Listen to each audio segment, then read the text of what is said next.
Hey everybody, welcome to episode 21 of Around the Verse. I am Sandy G. And I am Ben Lesnick. Yes, thank you very much to the Osmonauts for our really nice shirts. It feels like a cycling jersey. They are pretty awesome shirts. You're so funny. Nice. 9.2.1 has been released. Yep, you can now play the 315p in Arena Commander, which means that the entire 300 series lineup is now available. We know there are a couple issues with the hard points. For instance, some of the variants not letting you mount things on the center turret, but we will have those resolved in a future patch. We have a new tentative list of events on the forums, which includes PAX East, South by Southwest, GDC, DICE, Gamescom. DragonCon. Yeah, the idea is, normally we wait to announce all our events at once, but we know that the tickets for a lot of these things are on sale now. Things like DragonCon and PAX. We want to let you guys get a heads up what we've locked down so far. There will be more events. I know Sandy has been crazy planning all sorts of things. I have been. I'm actually in the UK next week. So it's not a complete list, but as we lock them down, we'll continue to update it. And if you're really itching to have one in your town, let us know. Yeah, absolutely. We've heard voices for Montreal, so I'm looking into that. We might have to create our own event because I actually don't think Montreal has one that suits. But nothing ever happens in Montreal. Oh, that's not true. I like Montreal. What else have we got going? Anything exciting? Well, we've got an anniversary sale coming up, but we will have details with that at the top of the hour. Ooh. At the end of the hour, isn't it? Top of the hour. hour. Top of the hour would be now, people. It's not even an hour-long show. Okay, I don't know what I'm saying. Yeah. Who are we anyway? Okay, news from Around the Verse.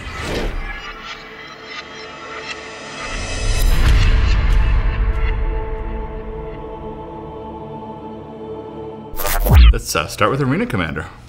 Audio has been recorded for the Drake ships. One of the kind of Chris Roberts things you see in a lot of his games is that different ships have different interfaces. So a ship from Origin will be totally different from a ship from Drake. And as he did in, I think, Wing Commander 4, we're going to have a different Bitching Betty sound system on the different ships. So an Origin ship may have like a pleasing sounding female voice, whereas a Drake ship may sound more like a robot. Did you just say Bitching Betty? Bitching Betty, yeah, it's okay. It's okay. I'm just checking. New missile types are being prototyped. In fact, if you check out Sandy's Facebook, I think there was a sneak preview of those missiles at one point. I don't know anything about that. What are you talking about, Ben? AI chart and AI behavior continue improvements for version 1.0. You've seen the flight model improve all this time. The guys at Moon Collider are continuing to improve the Kythera system for the AI opponents in Arena Commander as well. Squadron 42, zero-G traversal animations are ongoing. One thing that a lot of people frequently think is that, it's easy to add zero-G to a game. You just set gravity to 0 and everything floats. The reality is that the actual appearance of movement is totally different on different planes. So when we add that extra Z-axis, we have to think ahead of time on all the animations and such. So we have to mocap in the right way for a weightless environment. Speaking of mocap request list for December shoot has been generated.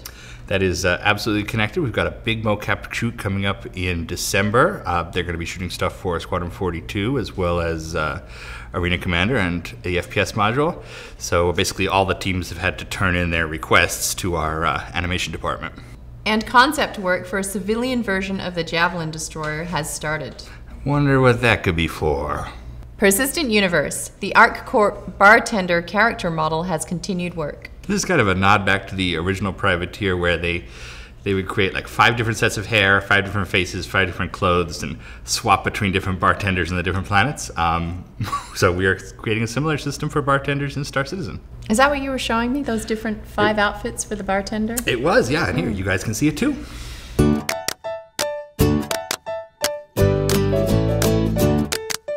And there you have it, ladies and gentlemen. The friends list and chat systems are also currently being tested. The friends list and chat system, you'll see a little bit of it in Arena Commander, but it's especially important for the upcoming social and PU modules. Work has continued on movement improvements, including asteroid physics. Gotta get those physics right. It's not Star Citizen without incredibly detailed physics that seem natural. Ships. Gladius has received tweaks and the damage system is being prototyped.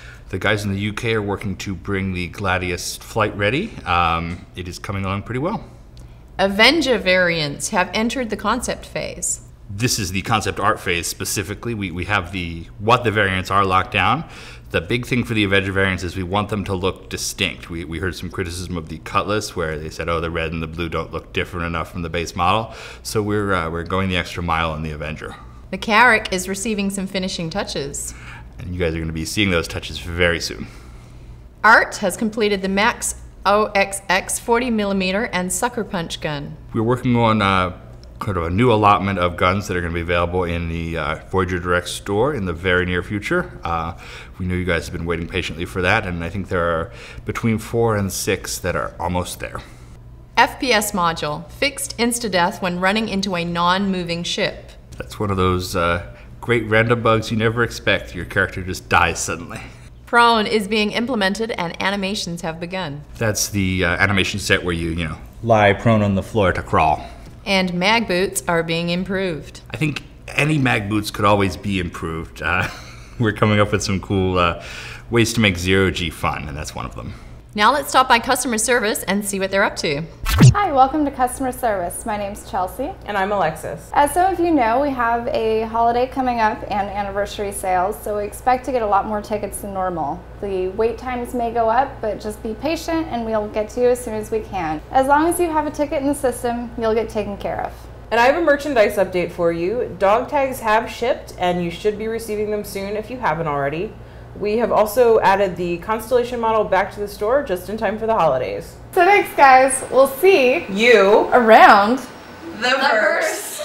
That was Leah. Oh no, we I was laughed. gonna say that was a better concept. Thanks to Lexus. Who's calling them that, by the way? Just James Pugh, and unfortunately we sometimes let him write the script. Yeah, oh, thank you. Now it's over to Mark for this week's Bug Smashers. Welcome back to this week's Bug Apprentice. Oh wait, not this week. Is it this week? Welcome to the Bug Apprentice. Before we begin, let's take a look at last week's wedding episode.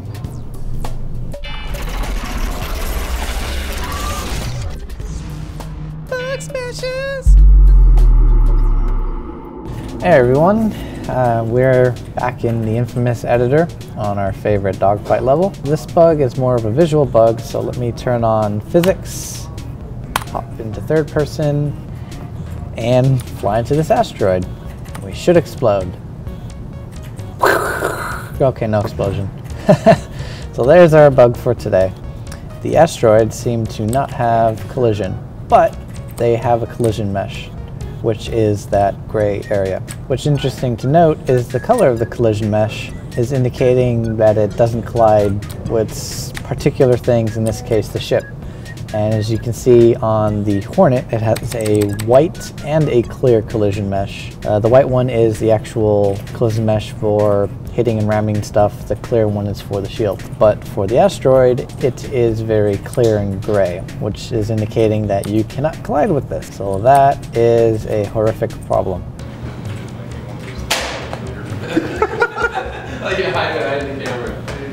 I can still shoot it, but I can't collide. All right, let me stop and go into the lovely, which Visual Studio is it? There it is. So, what is this and why is it happening? We have this thing called an RC. It is basically our utility we use to take our assets from Mac, convert them into our resources that can be used for the CryEngine. And in this case, the RC is taking a max file which has the geometry of the asteroid and the physics and turning it into, well, this lovely thing. I need to have like the top pair, like Trump has, where you could tell it's fake. Does it look ridiculous? It looks. With no collision. 4 ships. So let's go back into Visual Studio. Now, how did this happen? And mind you, we're on the 1.0 stream. Well, we had to do some major revisions to the RC and into CryEngine to support second UV sets, so that way ships could have paints. And the reason why we have 2 UV sets is because of the way that we have ships set up. We're going to use the second UV set to basically specify how paints look on a particular ship. So we had to modify the RC to include these new UV sets. Problem is, we updated our versions for specific chunks, and then we updated to the latest CryEngine, and they also updated their versions. So we had the same versions on specific objects, and then they were conflicting because we increased the version to specify whether or not something has our UVs, while CryEngine updated the version to specify some new information on them. I bit my tongue. I don't know how I managed to do that. And if the object is using the wrong RC inversion, then the code is going to interpret it wrongly. And that is what's happening here. It's actually loading the wrong chunk information. Whee! So, our good friend Oka wrote this nifty code to try to determine which version it used to be and if it's the correct version it needs to be. And this was how he resolved that previous issue. However, it didn't work for certain meshes such as these guys, which have collision on a separate bone. And it worked fine for ships. Let me stop. So how did he fix this? He took out this bit of code because we want to allow empty meshes. Then he checked the physics chunk information to make sure that it had actual information. So we're allowing empty things, so bones that just have physics meshes, and they have physics. They should pass. And that's what this is doing. So we got rid of the area that says if you're empty, that's the render mesh. Then, so if it was empty and it was a render mesh, it would abort before even checking if you had physics, so it would never set the physics flags. Go ahead and judge. So his fix was to undo this bit and then check to see if there is physics. So we go, all right, we have an empty thing, doesn't have a render mesh, but has physics. So we're gonna process this. So let's compile malate. And it should be able to crash into asteroids. All right, now in level, let's go where we can see spawn in. Let's go to third person, turn on physics, and as you can see, it's solid gray chunks, as it should be. So now let's ram that thing. Whee! And my ship got destroyed, as it should. So there you have it. Fun resource compiling issues. Physics, how does it work? So this week's bug had to deal with how we were handling the RC changes, which stands for resource compiler. And that is anytime we have assets such as a max file and we want to convert them into the engine, it has to go through the resource compiler to the engine. And we updated the resource compiler to use a second UV set, some other additional features. We updated the version, then we updated the CryEngine, and Crytek updated the version, so we had a mismatch between the versions, and assets which should and shouldn't had things, got all sorts of broke. So a fix was added to make sure that we could detect the correct version and load the chunks correctly. And that fix ended up breaking asteroids because they had a node on there specifically for the render mesh and a node specifically for physics. They weren't combined into one like most things like the ship. And when it got to the render one, the code was like, all right, that's good, let it go. When it got to the physics ones, it was like, oh, there's no render mesh, abort. So Oka's change was to go, okay, you don't have a render mesh, but you have physics, continue on. So now you could crash into asteroids all day long as you could now, and hopefully you'll never see that bug. So physics, you're fired. Thanks, Mark. And now let's just jump ahead to everybody's favorite part of the show, the art sneak peek. Check it out.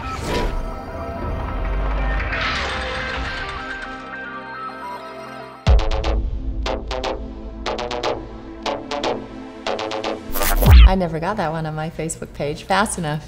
I've been keeping some secret. Now let's go over to Will for this week's MVP.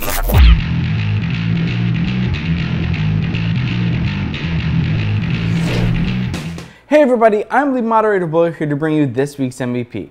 This week's MVP goes to Grar for his thread about playing Star Citizen for the first time. In the thread, he talks about how his faith in space sims has been renewed, and we commend him for bringing such a positive thread to the forums. So thank you very much, Grar. You're this week's MVP. Thanks, Will. That MVP was actually picked out by Chris Roberts, who emailed it to the entire team, so we figured we should make it the thread of the week.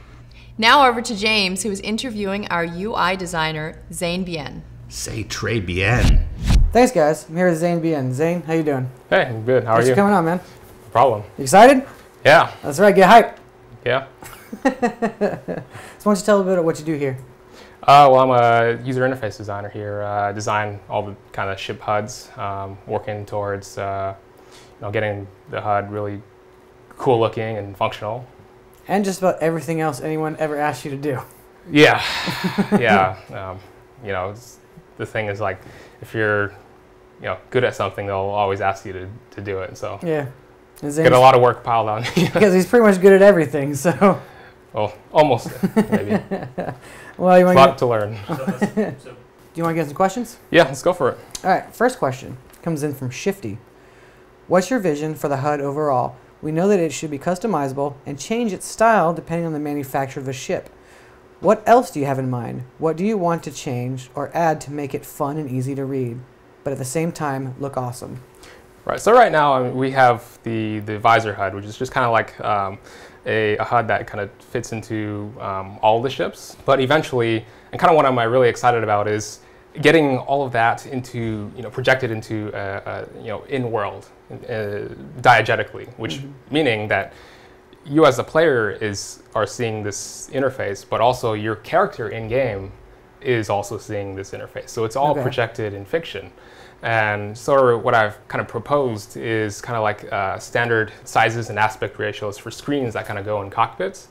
And so a lot of the information that's projected onto your visor will eventually be capable of being projected in the cockpit. And I think having that kind of like diegetic in-game interface, especially with VR, will be really it's just going to be really immersive. But what about like the customization of the screens and like the customizations, like the options they have to do so? Right. So I think one thing that we're kind of thinking about, and we've done some prototypes for this, is actually being able to switch which screen is going to have which data. So having kind of a standardized aspect ratio kind of promotes this modularity and kind of the information and how it's displayed to the player. I mean, we're looking to have the capability of letting the pilot to be able to specify which screen a particular piece of data will reside in, and kind of switch it around, kind of interchange information in this cockpit. Whatever feels right for them. Yeah, whatever feels right, and kind of there will be like a configuration presets for it. But what happens if like a screen gets damaged in game? Like, what are their options? Like, are they SOL or? That's a good question. One other thing that this also would provide is a redundancy, kind of a backup. So like if a screen gets damaged, then whatever was displayed on that screen could also be switched over to another working screen. So I don't know what extent we're going to have like cockpit damage, but I kind of we might have screens that get damaged, and if that's the case, then this is a really good thing to have, both for just kind of customizing your ship, but also like having this kind of backup where. So would they have to? So for example, if their screen's damaged and this screen was showing X information, they could just put that over another screen. Yeah. What about what was already there? Would it become you have to show the most pertinent information? Would that be a choice for them, or would it all be just displayed on one screen at that point? Probably just be displayed on one screen at that point. Okay, because that'd be kind of a cool concept, right? Where you can't have all the information. It's kind of the same thing that kind of real jets do. They have backup, like various screens that all have redundancy in what they display. Awesome. Next question comes in from Nathaniel Phelan. When creating the HUDs, do you have in mind which buttons will do what tasks in the cockpit? In other words, will the characters animate and push the buttons, or will it stay how it is now?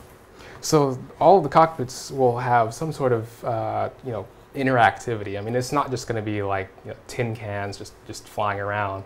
You're actually going to be able to interact with a lot of the stuff in the ships, and kind of what we're thinking along the lines of for buttons and switches is having all of that kind of like on the side of you, And then all of what's contained in switches is, or what I call auxiliary controls rather, are things that are preferential to your ship. So like if you wanted to tweak something, right? Like something in your IFCS, you want to tweak maybe how much, you know, the comm stab assists you, or you'll have a panel for like your interface and HUD, so you'll be able to, like, you know, customize colors, specify whether you want lag or lead hit predictors, or we'll probably have like lighting effects in the cockpit. So there's a whole bunch of stuff. I mean, I came up with like a list of like 50, like 60 different things. I mean, that's a lot. I mean, we're still trying to narrow it down to kind of what we actually want. Really, you know, having all that functionality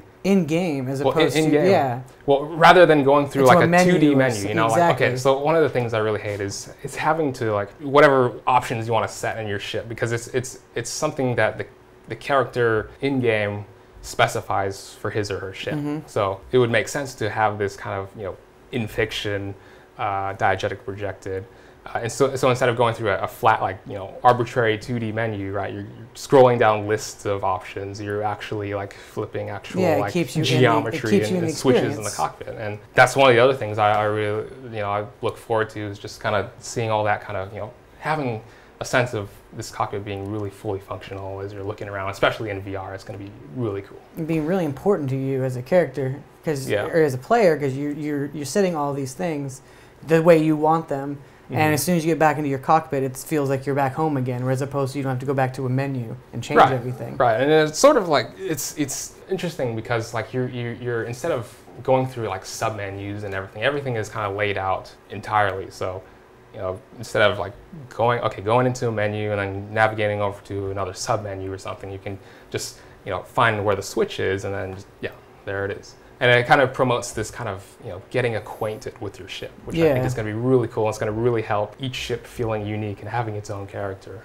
That's crazy. Yeah. I'm excited to see that in motion, actually. Me too. All right, next question. Comes from Amontillado. Which ship's UI are you most excited to work on? Man, I'm really excited to work on capital ships. Yeah, I think everyone's excited to work with everything with capital ships. Yeah, I'm just gonna, because they're, you know, you'll have like all these huge big screens to work with, and it just allows me to get really, you know, creative and get into it with the kind of design of all the interfaces for it. That's interesting. How does on those big capital ships, how does that change how you approach what information is given where, if that makes any sense? Because you would imagine on this it would take a couple people to run this thing. So where does that diffusion of information come? Like what's on this screen as on your pilot and what's on one of your co-pilots? Like, you know what I mean? Like, is that all? Do we create that? Me as a pilot, do I say I want this information? Zane gets this information, and Bill gets this information? Well, I'm really in talks with our designer in the UK who's handling all kind of like the systems for this. His name is Mike Northeast. So I'm in talks with him a lot about how the capital ships are gonna operate and kind of the underlying design behind all of it. The way I think we've talked about, you know, even in Chris's last chairman, 10 for the chairman, we've talked about like being able to assign particular functions to different people. So it's like, it's not like, you know, set in stone, like, okay, the person on your right does this, and then the person on your left always does some other thing. It's always, you're going to be able to, like, actually, you know, in the same way that you can specify which screens information is on, that we reuse that same system to assign functions and different tabs of, you know, encapsulated functionality like shields management or radar management to these other seats. And these other seats we're thinking about having like bigger screens, and the functionality or the information presented within those screens allows for a lot more granular control. Yes, so as opposed to if it's on a big screen with 3 screens, you're not going to see as much information. But if you diffuse that power down here, he'll have a much broader, he'll have a lot more actions he can take. Because that's what that person is focused in on that time. I mean, for the pilot, you kind of want to have more compact screens because you want to have clear vision of the outside world, and because you're flying, right? But a crew station or you know, your co-pilot might be solely in charge of a particular function. And so, you know, if there's a lot of parts on your ship or to manage, or there's a lot of stuff to do, then having a larger format screen, you know, is going to be a lot more. That sounds really exciting. I think the concept of when you give it to one person, it's, you know, the full picture. But then when you bring it back to like the main screen or like the captain screen, it has to be the TLDR version because there's not as much real estate. You know what I mean? So yeah, that's gonna be really exciting. Yeah, I'm really excited about it. I'm really excited about because designing what it's gonna look like. Yeah, right. You have any ideas? Yeah. All right, save it. But I don't have. I don't have time to like mock it up right now. But I wish there was like 48 hours in a day. Yeah, you'd probably work all 48 of them. Next question. That sounds like a slight, but it's not. Next question. Because from Azriel Dominov. I understand that you've been developing web and fictional UI art since your time in school. What motivates you to spend so much time working on the UI/UX design? What are interesting challenges that draw you to the subject? So yeah, I've. Why don't you give some a little backstory? How long have you been doing stuff like this? Well, I started using Photoshop at around age 11. Oh wow. 6th grade or something. My dad had it and I picked it up. How old are you now? 25. Yeah, same age. High five. Yeah. You look way better. Well, I mean, back then I was just fiddling around in Photoshop and I kind of got into just HTML because I was playing Counter-Strike a lot. 1.6. Yes. Yes. I was there all the way back to 1.3, man. Oh, Bunny wow. hopping, that's where it's at. 1.6. That's where I came in. Yeah.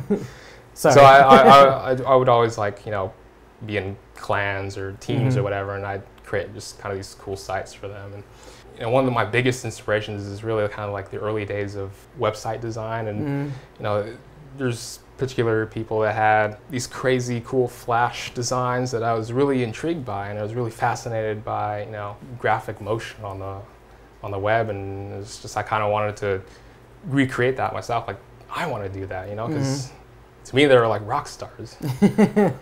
So what was an example of one of these rock stars you talked about that inspired you? What was it that you just saw and you're like, this is what I want? There's a lot of ones, but I think the main one, and I've talked about this before in my previous interviews, but I was really inspired by Too Advanced. Eric Jordan. It was just really, it was really just futuristic, and it just really resonated with me. I think the visual design and kind of the graphic motion of kind of those websites. That was kind of what fueled my early works, really, and kind of led me to sort of this design style that I've sort of formed nowadays. Have you tried to look back at those old websites now?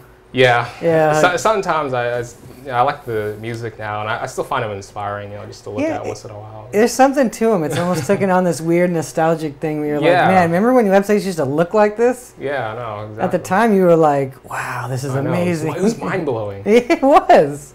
And like now you see the stuff we do on our site every day, and you're like, oh, okay, well, we've come a ways. Yeah, come a long ways since Flash. Yeah. Stop using Flash for websites. It's terrible.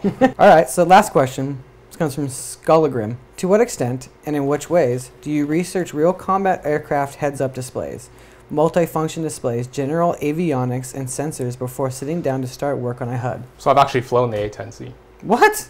When did No, not really. I was like, what? But I come close because what I found really cool. How did you come close? Well, okay, so I'll explain. So I put on the DK2 and played DCS. So and to me was one of the most immersive experience that I think I've ever experienced in VR. I think it's really cool, and that's having even what I've just talked about, just having kind of that immersive experience with having all of that functionality in the cockpit. Like it's the potential to make adjustments and tweaks with all these different controls. I've been learning my way around flight sims and stuff. Just Were you always playing those, or was that more a recent thing? No, it's more a recent thing. Like I kind of wanted to, was curious about flight sims, but as I started actually designing HUDs, I thought it'd be a good idea to actually kind of research how do HUDs actually work, and the multifunction displays. And I mean, I think it's really good.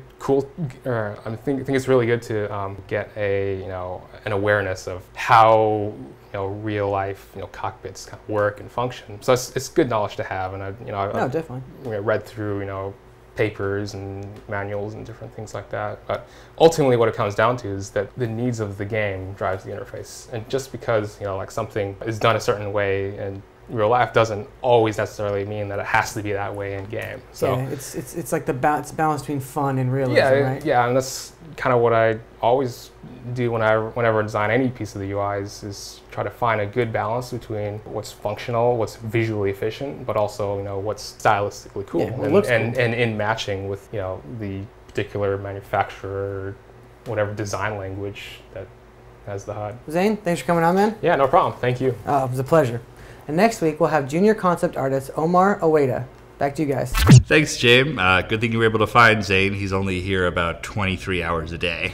So we are trying a little something new with the dev interviews. We're actually asking them some extra questions about themselves, what they do here, how they got to be working at Cloud Imperium. We're calling it Meet the CIG Devs, and we are airing the entire interviews on Tuesdays. So check back Tuesday to learn more about Zane. And we have a lot more devs. We do. I remember the first time we did those Redshift interviews, we must have had like 20 people, and you sat down in a day and interviewed them all. Now we have 300 around the world, and hopefully we will get to everybody.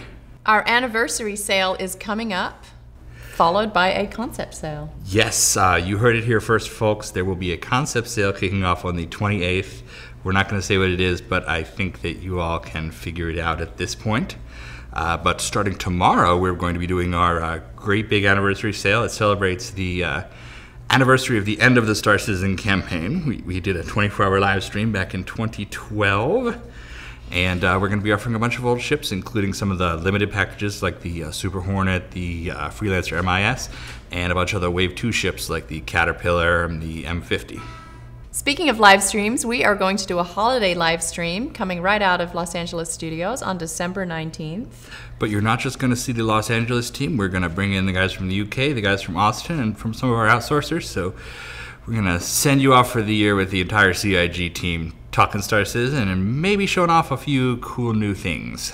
We have a little contest, which is the Herald concept art. Imagine your own UI for the Herald. So a few weeks back, we did a 2-hour live episode of RTV when Sandy was out of town, and we printed off sort of a big fancy piece of Herald concept art, which is sitting around the office, and we would like to give it away to a fan out there. So we started a forum thread. What we want you to do is imagine what the UI of the Herald should look like, because we haven't seen it in action yet.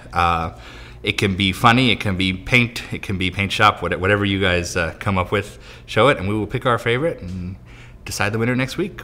And what else would you like to see on the show? Please tell us on the forum so we can make this show better. I still see people say that we're kind of awkward, but I think it's always going to be slightly awkward. We are awkward people naturally. Yeah. I am. You're not. You're a like actress lady. Well, but I mean, we get to this point every week, and it's not like we sit here and rehearse our. No, we are. We have busy jobs also. We do. We do a lot of work in this office. But we would like to improve the show however we can. Let us know what you want to see. I've heard people want fan videos. I've also heard people hate fan videos. So let us know what you think. I know. I'm trying to learn a lot more. I actually watched a funny montage, is what it's called, of Pew Pew Die Die. And I actually didn't laugh once, but I wasn't, not to say. Somebody needs to educate me on it because I don't quite understand. Do you want to tell people about your little green men? Oh, my little green men. Yes, the finger gun men. They are actually on sale. Nice little Christmas present. They are on sale, and they're not green. The ones for sale. I think they're $10 inclusive of shipping.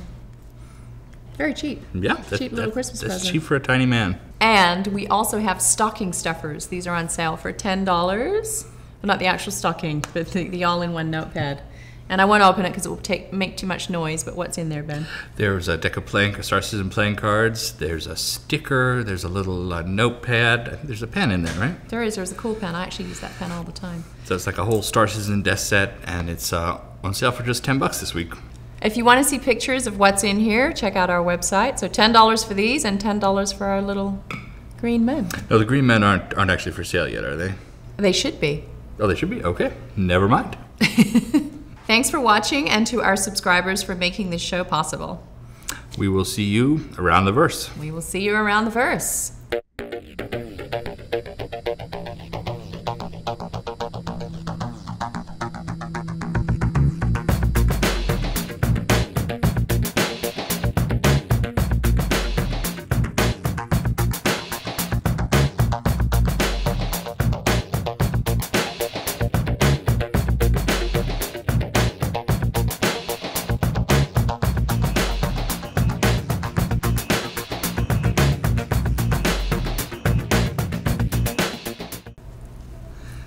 Roberts, who's that? I know, who's that?